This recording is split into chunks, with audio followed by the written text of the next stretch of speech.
नमस्ते, स्वागत आहे तुमचं निकम दीपा यूट्यूब चॅनलमध्ये। आज मी तुमच्यासाठी घेऊन आलेले आहे अगदी साध्या आणि सोप्या पद्धतीने बनवलेल्या चिवड्याची रेसिपी। मग ही रेसिपी मी पोह्याची बनवलेली आहे आणि एकदम सिंपल अशी बनवलेली आहे। घरगुती रेसिपी आहे ही, तुम्हाला नक्की आवडेल ही। तुम्ही नक्की घरी बनवून बघा आणि माझ्या चॅनलवर नवीन असाल तर मला लाईक, शेअर आणि सबस्क्राईब करायला विसरू नका। तुम्हाला माझ्या चॅनलवर कुकिंग ऐवजी किचन टिप्स देखील बघायला मिळतील। त्यासाठी माझ्या चॅनलवर नवीन असाल तर लाईक, शेअर, सबस्क्राईब करायला विसरू नका। चला मग व्हिडिओला स्टार्ट करूयात। सगळ्यात प्रथम मी इथे 2 वाटी शेंगदाणे घेतलेले आहेत। हे कच्चे शेंगदाणे आहेत। त्यानंतर थोडासा कढीपत्ता देखील घ्यायचा आहे। थोड्याशा मिरच्या घेतलेल्या आहेत, त्याला बारीक कट करून घेतलेल्या आहेत। धुवून छान बारीक कट करून घ्यायचं आहे। थोडीशी कोथिंबीर घेतलेली आहे आणि 2 वाटी खोबऱ्याची सुकं खोबरं आहे हे, त्याला बारीक स्लाइस करून घेतलेलं आहे। त्यानंतर आपल्याला इथं 1 किलो पोहे घ्यायचे आहेत। 1 किलो पोह्याचे आपल्याला इथं चिवडा बनवायचा आहे। चला मग इथं चिवड्याची आपण रेसिपी स्टार्ट करूया। सगळ्यात प्रथम आपल्याला इथं पोहे ना ते छान असे चाळणीने आपल्याला छानून घ्यायचे आहेत, जेणेकरून त्यात जे बारीक तुकडे या काय किडे असतील ते सगळे निघून जातात। हाताच्या सहाय्याने देखील तुम्ही हे पावडर असतो ना त्याला लागलेला तो देखील काढू शकतात। चला तुम्ही बघू शकता खूप छान प्रकारे मी याला छानून घेतलेलं आहे। त्यानंतर अशी चाळणी सगळ्यांच्या घरी अवेलेबल असतेच। या चाळणीतच आपल्याला पोहे फ्राय करून घ्यायचे आहे आणि इतर साहित्य देखील आपल्याला याच्यानेच करून घ्यायचं आहे। चला सर्वात प्रथम तेल हे आपल्याला कडकडीत गरम करून घ्यायचं आहे। त्यानंतरच आपल्याला पोहे सोडायचे आहे। तुम्ही बघू शकता व्हिडिओमध्ये दाखवल्याप्रमाणे मी थोडेसे 1 वाटी पोहे घेतलेले आहेत आणि तेलात सोडलेले आहेत। त्याला वर खाली असं उचलून आपल्याला फ्राय करून घ्यायचं आहे, किंवा तुम्ही चमच्याच्या साहाय्याने देखील वर खाली करून हलवू शकतात।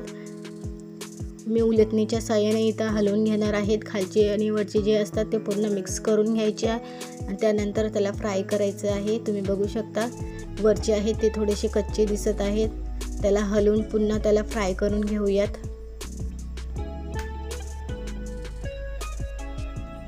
छान फ्राय झालेले आहे, तुम्ही बघू शकता। आता त्याचे एक्स्ट्राचं जे तेल असतं ना ते काढून घ्यायचं आहे आपल्याला। एक्स्ट्राचं तेल नाही पाहिजे म्हणूनच मी ही छानीचा उपयोग केलेला आहे। आता छान आपल्याला गाळून घ्यायचं आहे हे। तुम्ही बघू शकता छान तेल मी गाळून घेते। 2 मिनिटं आपल्याला असं पूर्ण हलवून पूर्ण तेल काढून घ्यायचं आहे। आपण अशा प्रकारे आपल्याला पूर्ण पोहे आहेत ते फ्राय करून घ्यायचे आहेत। पूर्ण फ्राय करून घेणार आहे मी व्हिडिओमध्ये दाखवल्याप्रमाणे। तुम्ही बघू शकता पुन्हा एक्स्ट्राचं तेल काढून आपल्याला पुन्हा फ्राय करून घ्यायचं आहे। त्यानंतर 1 मुठ्ठी मी इथं खोबरं घेतलेलं आहे। खोबरं आपल्याला पूर्ण एकदाच टाकून फ्राय नाही करायचं आहे, थोडं 1 मुठ्ठी घेऊन खोबरं आपल्याला इथं फ्राय करून घ्यायचं आहे। पुन्हा एका दमाने टाकलं तर ते नीट फ्राय होणार नाही, म्हणून मी थोडंसं खोबरं इथं घालून फ्राय करून घेणार आहे।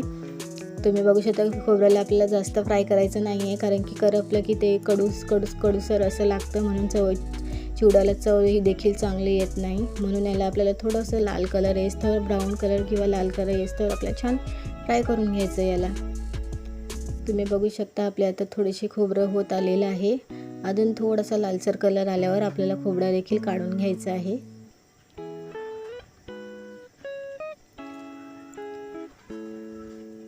अजून थोडं फ्राय करून घेते मी, तुम्ही बघू शकता। आता पुन्हा एक्स्ट्राचं तेल काढून घेऊयात। पूर्ण असं चाळणीला हलवून पूर्ण एक्स्ट्राचं तेल काढून घेऊयात। दुसरं खोबरं देखील घातलेलं आहे मी, त्याला देखील असंच लालसर कलर येस्तोवर परतून घ्यायचं आहे।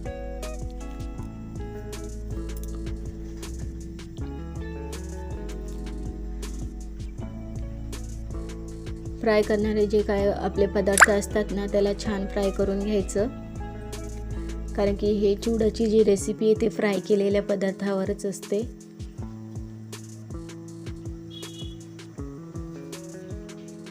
तुम्ही बघू शकता माझं खोबरं देखील लालसर झालेलं आहे। आता याला देखील काढून घेऊया। त्याचे एक्स्ट्राचं जे तेल असतं ते देखील आपल्याला काढून घ्यायचं आहे। तुम्ही बघू शकता मी चाळणीने छान हलवून हे पूर्ण एक्स्ट्राचं तेल काढणार आहे। त्यानंतर इथे शेंगदाणे फ्राय करून घ्यायचे आहे, ते देखील आपल्याला थोडेच घालायचे आहेत। पूर्ण एका दमाने घातले का ते देखील आपले नीट फ्राय होणार नाही, म्हणून मी इथं थोडे थोडेच घालणार आहे.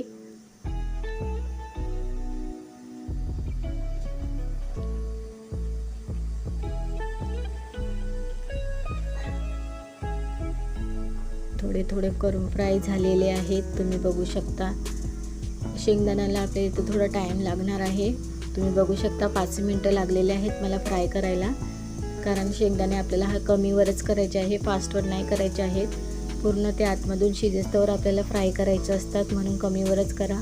कमीवर केल्याने ते नंतर क्रिस्पी देखील होतात. जर आपण फास्टवरच शेंगदाणे केले तर ते कडक राहतात, क्रिस्पी होत नाही बिलकुलही, म्हणून कमीवरच फ्राय करून घ्या शेंगदाणे. अशा प्रकारे मी सगळे शेंगदाणे फ्राय करून घेणार आहे. लगेच दुसरे देखील शेंगदाणे फ्राय करून घ्यायचे आपल्याला. एक करून थोडे आपल्याला शेंगदाणे फ्राय करून घ्यायचं आहे. आता मी दुसरे शेंगदाणे घेतलेले आहे, ते देखील छान ब्राऊन कलर येस्तोवर फ्राय करून घेणार आहे. शेंगदाणे फ्राय झाल्यावर आपल्याला इथं कोथिंबीर देखील फ्राय करून घ्यायची आहे. तुम्ही बघू शकता कोथिंबीर देखील माझी फ्राय झालेली आहे. त्यानंतर आपल्याला मिरच्या घालायच्या आहेत. तुम्ही जरा सांभाळून मिरच्या हे करा, कारण की ते उडण्याची शक्यता असते, कारण तेलात डायरेक्ट मिरच्या टाकल्यावर ते खूप तडतडतात आणि उडत देखील असतात, म्हणून जरा साईडला व्हायचं. मिरची टाकल्यावर त्याला चमच्याच्या साहाय्याने हलवून घेऊयात. मिरचीला देखील आपल्याला टाईम लागतो, कारण की हे ओल्या मिरच्या आहेत, म्हणून याला फ्राय व्हायला जरा उशीर लागणार आहे. 5 मिनटं लागतात.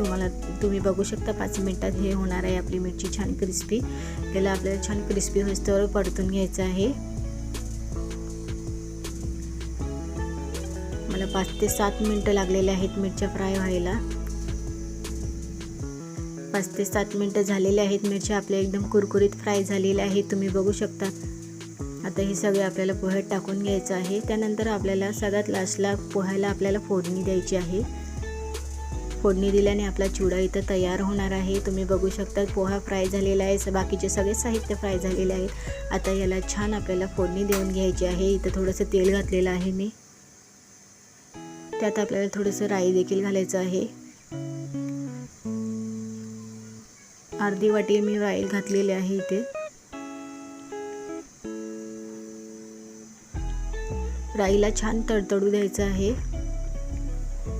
तुम्ही बघू शकता व्हिडिओमध्ये छान अशी तडतडली आहे. कढईच्या बाहेर राई येस्तोवर आपल्याला परतून घ्यायची आहे. जेवढी राई छान तडतडेल तेवढे आपली चिवडा आहे तो टेस्टी बनतो. त्यानंतर कढीपत्ता, जिरं आणि बडीशेप इत्यादी आपल्याला तेलात घालून घ्यायचं आहे. त्याला देखील छान फ्राय होऊ द्यायचं. मग आपल्याला हे पोह्यामध्ये टाकून घ्यायचं आहे. थोडीशी हळद देखील घालते मी यात. जेवढे आपले पोहे आहेत तेवढे आपल्याला हळद घालायची आहे.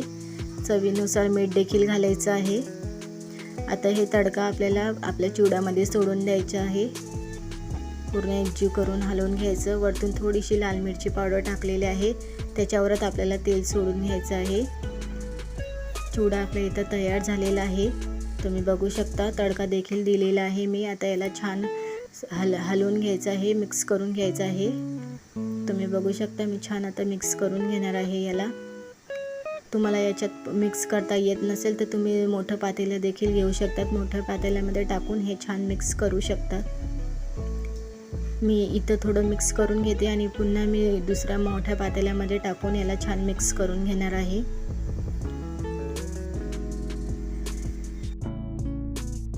चिवडा आपला छान मिक्स झालेला आहे. तुम्ही बघू शकता खूप छान कलर देखील आलेला आहे आणि टेस्टीलाही खूप छान आणि क्रिस्पी आहे. बिलकुल ऑइली नाही आहे हा चिवडा. तुम्ही नक्की एकदा घरी बनवून बघा.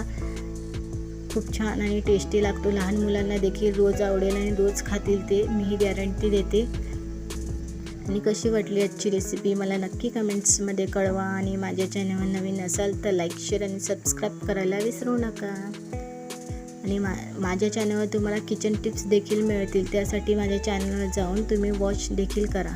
आणि थँक्यू फॉर वॉचिंगसाठी. आणि कसं वाटला चिवड्याची रेसिपी नक्की कमेंट्समध्ये कळवा.